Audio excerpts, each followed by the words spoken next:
Hello दोस्तों, क्या हाल है। तारीख आज 10 सितंबर, दिन संडे, रविवार, हिंदी तिथि एकादशी। और आइए बात करते हैं आज के मुख्य समाचार में देश भर की तमाम बड़ी खबरों पर नजर डालते हैं। देखिए, सबसे पहले G20 समिट को लेकर कुछ अपडेट्स देख लेते हैं। नई दिल्ली घोषणा पत्र को मिली मंजूरी, दुनिया के 125 देशों ने जताई सहमति। विदेश मंत्री एस जयशंकर बोले सतत और ग्रीन विकास पर जोर दिया जाएगा। रूस यूक्रेन जंग के बाद G20 का पहला साझा घोषणा पत्र जारी किया भारत के द्वारा, जिसमें 9 बार आतंकवाद शब्द का और 4 बार यूक्रेन शब्द का भी जिक्र है। कुल 37 पेज का एक घोषणा पत्र है, जिसमें 83 पैराग्राफ हैं और ये हमारे भारत देश के लिए एक बड़ी जीत है। घोषणा पत्र सभी देशों की सहमति से पारित हो चुका है और इस घोषणा पत्र में 9 बार भारत शब्द का भी जिक्र किया गया। दुनिया के दिग्गज नेताओं ने प्रधानमंत्री नरेंद्र मोदी को चंद्रयान 3 पर बधाई भी दी। अमेरिकी राष्ट्रपति जो बाइडेन ने भी इसरो वैज्ञानिकों को बधाई देते हुए कहा कि ये भारत की असाधारण सफलता है। और आज G20 का कुछ प्रोग्राम यूँ रहेगा। पहले पुरुष मेहमान और फिर महिलाएं जाएंगी राजघाट। दोपहर 2 बजे तक बंद रहेंगे दिल्ली के कई सारे मार्ग भी। भारत, अमेरिकी और UAE के बीच G20 में एक सबसे बड़ी डील हुई, जिसे सुनकर चीन भी कांप उठा।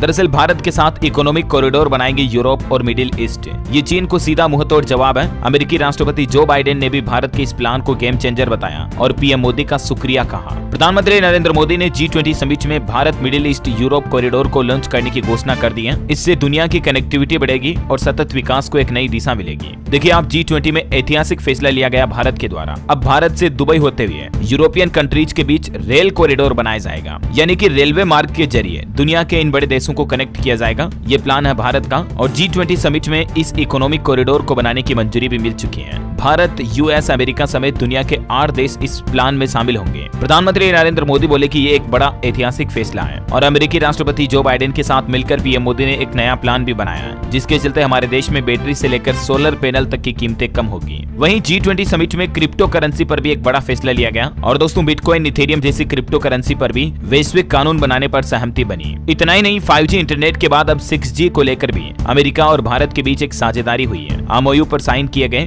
US rip and replace program पर भी सहमति बनी। साथ ही प्रधानमंत्री नरेंद्र मोदी ने दिल्ली में ग्लोबल बायोफ्यूल अप्लायंस भी लॉन्च किया। ये देख सकते हैं आप, पीएम मोदी ने दुनिया के दिग्गज नेताओं के सामने बटन दबाकर ग्लोबल बायोफ्यूल्स अप्लायंस की लॉन्चिंग की और इसके साथ ही भारत ने वैश्विक जैव ईंधन गठबंधन की घोषणा करते हुए वैश्विक स्तर पर पेट्रोल के साथ इथेनॉल के सम्मिश्रण को बढ़ाकर 20% तक करने की अपील के साथ G20 देशों को भी इस पहल में शामिल होने का आग्रह किया। पीएम मोदी ने वन अर्थ फॉर्मूले को संबोधित करते हुए पर्यावरण और जलवायु अवलोकन के लिए G20 उपग्रह मिशन शुरू करने का प्रस्ताव भी रखा। वहीं G20 शिखर सम्मेलन में मदर ऑफ डेमोक्रेसी प्रदर्शनी में वैदिक काल से लेकर आधुनिक युग तक भारत की लोकतांत्रिक परंपराओं का प्रदर्शन भी किया और दुनिया के बड़े दिग्गज नेताओं ने देखा ये सब। और खबर है दोस्तों, भारत की सफलता पर पाकिस्तान को जलन हो रही है। पाकिस्तान का कहना है कि हमारे लीडरों की तो दुनिया में कोई इज्जत ही नहीं है। भारत में G20 का जलवा देख भड़की पाकिस्तानी आवाम नेताओं को भी जमकर कोसा। पाकिस्तान के लोग बाग मीडिया में इस तरह के बयान दे रहे हैं कि हमारे पाकिस्तानी नेता तो किसी काम के नहीं है, इनकी तो दुनिया में कोई इज्जत ही नहीं है। ये खुद पाकिस्तान की जनता कह रही है, देखिए जरा आप। और इसके साथ ही प्रधानमंत्री का एक और ऐतिहासिक फैसला रहा। G20 अब G21 बन चुका है, क्योंकि अफ्रीकन यूनियन भी अब नया सदस्य बन गया G20 का। भारत ने G20 घोषणा पत्र पर रूस और अमेरिका में भी सहमति बनवा दी और पीएम मोदी ने जैसे ही ये खुशखबरी दी, पूरे हॉल में सदन में तालियां बज उठी।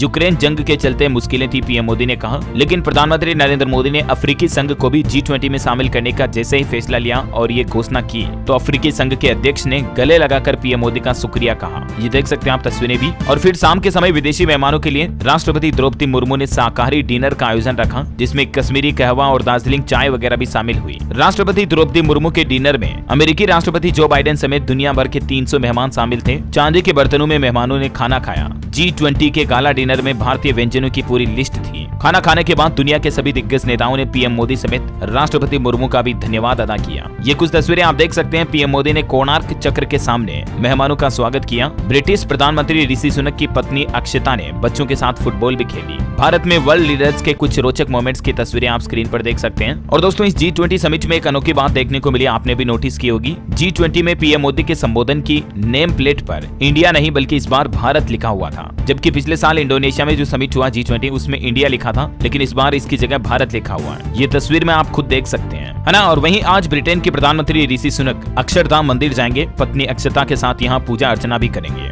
यूक्रेन जंग को लेकर भी पीएम मोदी ने G20 में बड़ा बयान दिया और कहा कि युद्ध ने विश्वास की कमी को गहरा किया, अब इसे भरोसे में बदलने का वक्त है। तो ये कुछ दोस्तों आज G20 के लेटेस्ट अपडेट रहे, मैंने आपको एक साथ बता दिए। और आइए अब अपन देखते हैं आज की प्रमुख 50 बड़ी खबरें। देखिए, कल ही मोरक्को में जो भूकंप आया उसमें मरने वालों की संख्या 1037 हो गई, 1200 से ज्यादा लोग घायल हो गए। कई इमारतें ढह गई। 120 सालों का ये सबसे ताकतवर भूकंप तबाही मचा गया। ये देख सकते हैं मोरक्को में भूकंप से महाविनाश की कुछ तस्वीरें। रात में सोते समय ढह गई इमारतें, हजारों लोग अंदर ही दबे रह गए। रेस्क्यू ऑपरेशन अभी भी जारी है। मरने वालों की आत्मा को ईश्वर शांति दे, हमारी यही प्रार्थना है। और अगली बड़ी खबर देखिए आप, चांद पर अंधेरे में आखिर कैसा दिख रहा हमारा चंद्रयान 3, क्योंकि चांद के साउथ पोल पर तो अभी अंधेरा हो गया। ये देखिए आप तस्वीर, चंद्रयान 2 के ऑर्बिटर ने विक्रम लैंडर की फोटो खींची। अंधेरे में भी गोल्डन कलर का चमकता हुआ बहुत ही छोटा दिख रहा शानदार विक्रम लैंडर। और वहीं इसरो के सूर्य मिशन आदित्य L1 पर भी अपडेट है कि आज फिर आदित्य L1 की ऑर्बिट बढ़ाई जाएगी। अभी इसकी पृथ्वी से सबसे ज्यादा दूरी 40,000 किलोमीटर है। आज फिर थ्रस्ट फायर किए जाएंगे और ऑर्बिट की डिस्टेंस और ज्यादा बढ़ जाएगी। और वहीं खबर है दोस्तों, भारत के चंद्रयान 3 के बाद अब चंद्रमा पर वाइपर भेजेगा अमेरिका,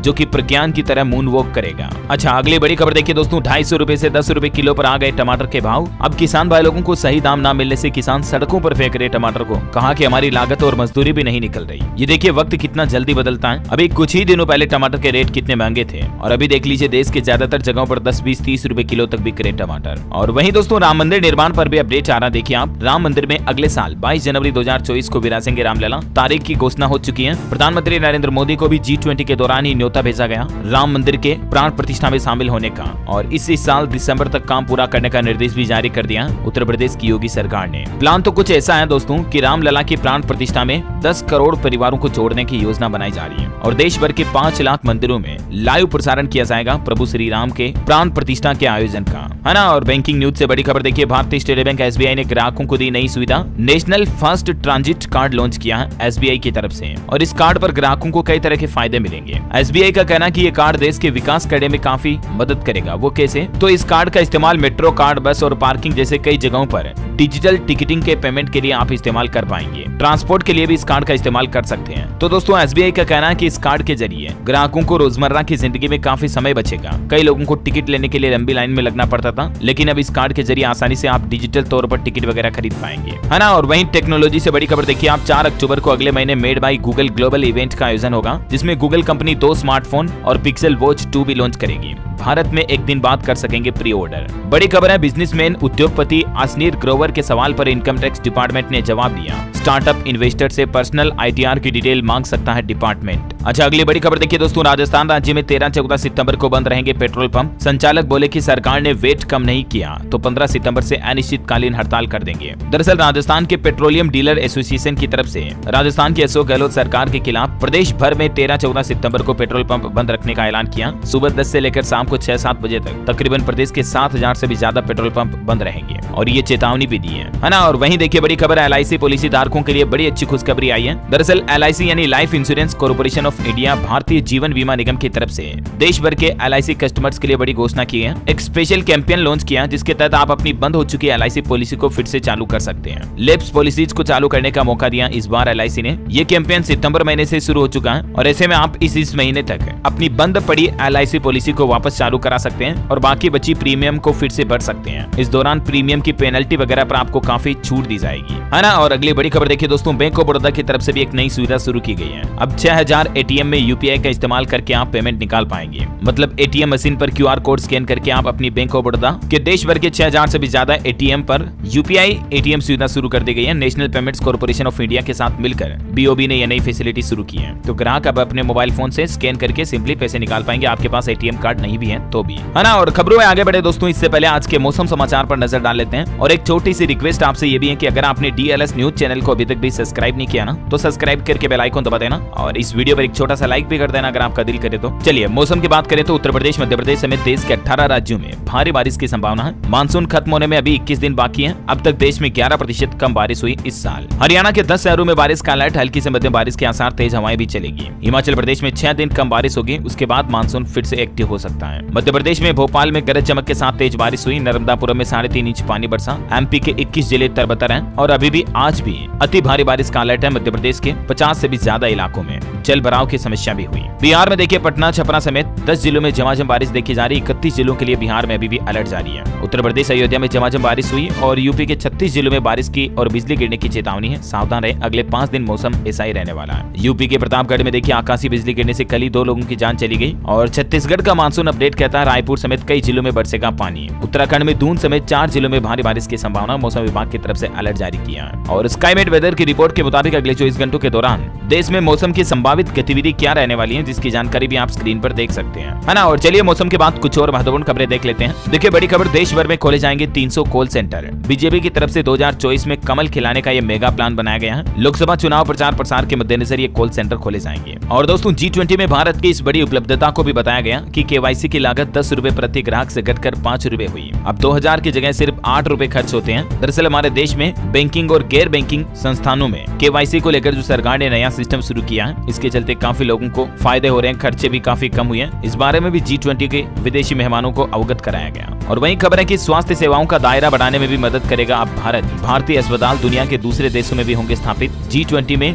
डिजिटल स्वास्थ्य नवाचार इंफ्रास्ट्रक्चर को बढ़ाने के लिए भी और भारतीय चिकित्सा व्यवस्थाओं को दुनिया के दूसरे देशों तक पहुंचाने के लिए ये नए प्लान बनाए गए हैं, है ना। और अगली बड़ी खबर देखिए आप, PSU बैंक ने ग्राहकों को झटका दिया, EMI के लोन की रेटें बढ़ा दी हैं। यूको बैंक की तरफ से MCLR यानी कि marginal cost of lending rates में बढ़ोतरी की घोषणा की है। 5 बेसिस पॉइंट की बढ़ोतरी की गई है, जो कि 10 सितंबर से लागू होगा। यानी दोस्तों यूको बैंक के लोन की MCLR आज से बढ़ चुकी है। जिन भी ग्राहकों ने यूको बैंक से लोन लिया हुआ, अब क्या नई रेटें होगी, जिसकी जानकारी भी आप स्क्रीन पर देख सकते हैं, है ना। और किसान भाई लोगों के लिए एक अपडेट है, PM किसान सम्मान निधि योजना की 15वीं किस्त पाने के लिए आप 30 सितंबर तक eKYC कंप्लीट करवा लें, क्योंकि सरकार जल्द ही अब 2-2000 रुपए की अगली किस्त जारी करने वाली है। और जिन किसान भाई लोगों ने अभी तक भी eKYC कंप्लीट नहीं किया है, उनको 15वीं किस्त नहीं आएगी। PM किसान पोर्टल के जरिए भी आप eKYC के लिए आवेदन कर सकते हैं, या आप अपने नजदीकी मित्र सेंटर पर जाकर के भी eKYC करवा सकते हैं, है ना। और अगली बड़ी खबर देखिए, उत्तर प्रदेश में बिजली उपभोक्ताओं के लिए खुशखबरी है। बिजली बिल में सिक्योरिटी राशि का अब ब्याज मिलना शुरू हो चुका है। दरअसल दोस्तों जब अपन बिजली का नया कनेक्शन लेते हैं तो आपको पता होगा बिजली विभाग की तरफ से हमसे कुछ सिक्योरिटी राशि ली जाती है। घरेलू कनेक्शन पर कम ही होती है, जैसे 4-5 हजार, कॉमर्शियल कनेक्शन पर ज्यादा होती है। तो उस आपके द्वारा जमा की हुई सिक्योरिटी राशि पर अब उत्तर प्रदेश में ब्याज भी मिलेगा। प्रदेश में लगभग 3 करोड़ 30 लाख से भी ज्यादा विद्युत उपभोक्ताओं को जमा सिक्योरिटी पर ब्याज देने का प्रावधान रखा गया है योगी सरकार की तरफ से। तो बिजली उपभोक्ता कंपनियों द्वारा अब ब्याज ग्राहकों को देना शुरू कर दिया जाएगा, है ना। और मध्य प्रदेश के मुख्यमंत्री शिवराज सिंह चौहान की बड़ी घोषणा देखिए, गरीब बहनों को अब हमेशा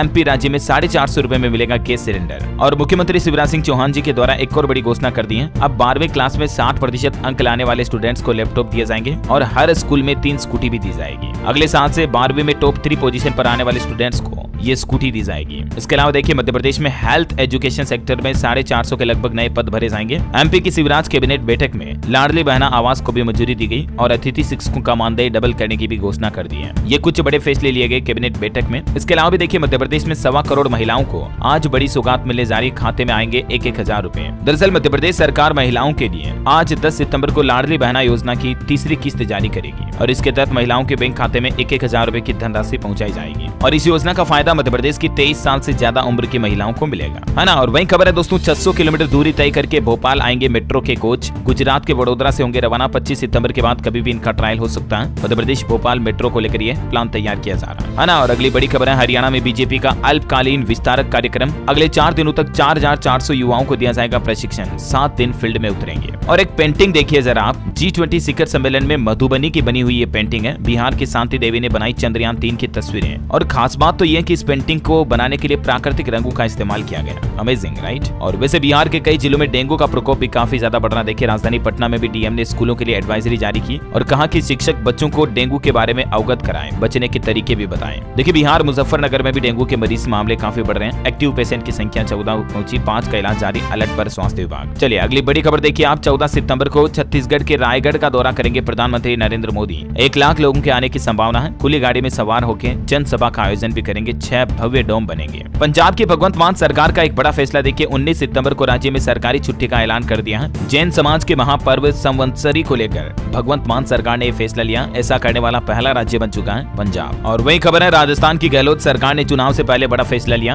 ग्रामीण क्षेत्र में खोली जाएंगी 1000 इंदिरा रसोइयां भी, जहां लोगों को सस्ते में भोजन करने का मौका मिलेगा। और वहीं देखिए दोस्तों, एक बड़ी रिपोर्ट सामने आ रही है। दुनिया भर में सस्टेनेबल ट्रेवलिंग का ट्रेंड बढ़ा। कार्बन फुटप्रिंट घटाने की नई कोशिश। जापान, रोम, ईस्ट अफ्रीका के शहरों में ज्यादा लगेज पर बैन लगाया जा रहा है। चलिए कुछ एजुकेशनल खबरें देखते हैं। देखिए बिहार लोक सेवा आयोग ने 1,70,000 शिक्षक भर्ती के संबंध में एक बड़ा फैसला लिया है। अगर आपको क्वेश्चन से संबंधित कोई आपत्ति है इस एग्जाम के, तो आप ऑनलाइन पोर्टल के जरिए आपत्ति दर्ज करा सकते हैं 11 सितंबर तक, ठीक है ना। और वहीं बिहार टेक्निकल सर्विस कमीशन की तरफ से भी हरी झंडी मिल चुकी है। अब बिहार में सरकारी ITI पीजीआई से पास अभ्यर्थी भी कर सकेंगे अनुदेशक भर्ती में आवेदन, ये मतलब छूट दी गई है। और राजस्थान शिक्षक भर्ती परीक्षा लेवल 2 का रिजल्ट भी जारी हो चुका है। हिंदी में 2450, पंजाबी में 178 और सिंधी सब्जेक्ट में एक अभ्यर्थी का सिलेक्शन हुआ। 828 पद खाली रह गए। बिहार में रोजगार मेले का आयोजन भी होने जा रहा है 20 से 23 सितंबर तक। युवाओं के लिए ये सुनहरा मौका है। बिहार के दरभंगा जिले में ये रोजगार मेले का आयोजन होगा। लगभग 1200 सीटों पर युवाओं को नौकरी पाने का मौका होगा, है ना। चलिए बॉलीवुड से खबर है दोस्तों। शाहरुख खान की फिल्म जवान का बॉक्स ऑफिस पर दूसरे दिन का कलेक्शन रहा काफी अच्छा और फिल्म अभी दुनिया भर में 250 करोड़ के लगभग क्लब पर पहुंच चुकी है। और वहीं सनी देओल की गदर 2 फिल्म ने बाहुबली 2 का भी रिकॉर्ड तोड़ दिया। दूसरी सबसे बड़ी हिंदी फिल्म बन चुकी। कमाई के मामले में टोटल 511 करोड़ का कलेक्शन हुआ। और निवेशकों के लिए अपडेट फिर से बता दूं, 11 सितंबर से खुल रही है सरकार की सॉवरेन गोल्ड बॉन्ड स्कीम। 1 ग्राम सोने की कीमत 5873 रुपए तय की गई है। ऑनलाइन ऑफलाइन दोनों तरीके से आप इस स्कीम में निवेश कर सकते हैं, मतलब इस स्कीम के जरिए गोल्ड में निवेश कर सकते हैं। 11 सितंबर से खुलेगी, जो 15 सितंबर तक चालू रहेगी ये स्कीम, ठीक है ना। और बड़ी खबर है, गुजरात हाईकोर्ट के इतिहास में सबसे बड़ा समझौता। 9 साल बाद लोक इफ्को बीमा कंपनी ने मृतक के परिवार को 5 करोड़ 40 लाख का चेक दिया, एक ऐसे मामले की सुनवाई करते हुए, है ना। और दोस्तों आपके स्वास्थ्य को लेकर एक रिपोर्ट सामने आ रही है। रोजाना अगर आप 500 कदम एक्स्ट्रा चलते हो तो इससे आपकी बीमारियां कम होती हैं। कार्डियोलॉजिस्ट ने हेल्दी लाइफ का राज बताया। रिसर्च कहती है दोस्तों, अगर आप युवा हैं, जवान हैं, तो आपको रोजाना लगभग 20,000 कदम तो चलना चाहिए। और 60 साल से या इससे ऊपर के लोगों को भी 6 से 10,000 कदम रोजाना चलना बहुत फायदेमंद होता है सेहत के लिए, है ना। और बड़ी खबर है, आंध्र प्रदेश के पूर्व मुख्यमंत्री चंद्रबाबू नायडू को गिरफ्तार किया गया। इन पर 371 करोड़ रुपए के एमपी कौशल विकास योजना के घोटाले का आरोप है। और इसी धोखाधड़ी के मामले में सीआईडी की तरफ से कल सुबह इन्हें गिरफ्तार कर लिया गया। और वहीं देखिए खबर, उत्तर प्रदेश गोरखपुर में न्यूनतम दर पर प्राइवेट पैथोलॉजी करेंगे डेंगू की जांच। शिकायत मिलने पर लाइसेंस रद्द होगा, मतलब डेंगू जांच के ज्यादा पैसे नहीं वसूल पाएंगे पैथोलॉजी जांच वाले, है ना। और वहीं देखिए मध्य प्रदेश की शिवराज सिंह चौहान सरकार का एक और बड़ा फैसला, मॉब ब्लीचिंग पीड़ितों को भी अब सरकार आर्थिक मदद देगी। और लाडली बहना योजना के पास जिन महिलाओं माताओं बहनों के पास खुद का घर नहीं है, उनको सरकार घर भी मुहैया कराएगी, है ना। और टेक्नोलॉजी से एक और बड़ी खबर आ रही है, एप्पल कंपनी का बड़ा फैसला, अब एयरपोर्ट्स में भी होगी USB Type-C चार्जिंग। और चलिए एस्ट्रोलॉजी पर अपडेट देखते हैं दोस्तों। आज अजा एकादशी है, इसका व्रत है 10 सितंबर को। और माना जाता है दोस्तों कि इसका व्रत करने पर अश्वमेघ यज्ञ कराने जितना पुण्य फल मिलता है। सबसे पहले राजा हरिश्चंद्र ने इस एकादशी का व्रत किया था। और आज के राशिफल की बात करें तो आज धनु राशि वालों की इनकम बढ़ सकती है। मकर राशि वालों को रुका पैसा मिलने के योग बन रहे हैं। वृषभ राशि के लोगों के काम समय पर हो सकते हैं पूरे। धनु राशि के लोग थोड़ा सतर्क रहें, वरना आपसे कुछ गलतियां भी हो सकती है ना। और आप मुझे कमेंट करके बताइए दोस्तों कि आप भारत के कौन से राज्य में रहते हैं। आपके राज्य और जिले का नाम कमेंट में लिखना आपको, ताकि मैं आपके राज्य के समाचार भी आपके मोबाइल तक पहुंचा दूंगा। और साथ ही अगर आपको ये वीडियो अच्छा लगा तो इसे लाइक करना, शेयर भी करना। DLS न्यूज चैनल को सब्सक्राइब करके बेल आइकन जरूर दबा देना, ऐसे ही महत्वपूर्ण काम की खबरों से हमेशा अपडेट रहने के लिए। जय हिंद, जय भारत।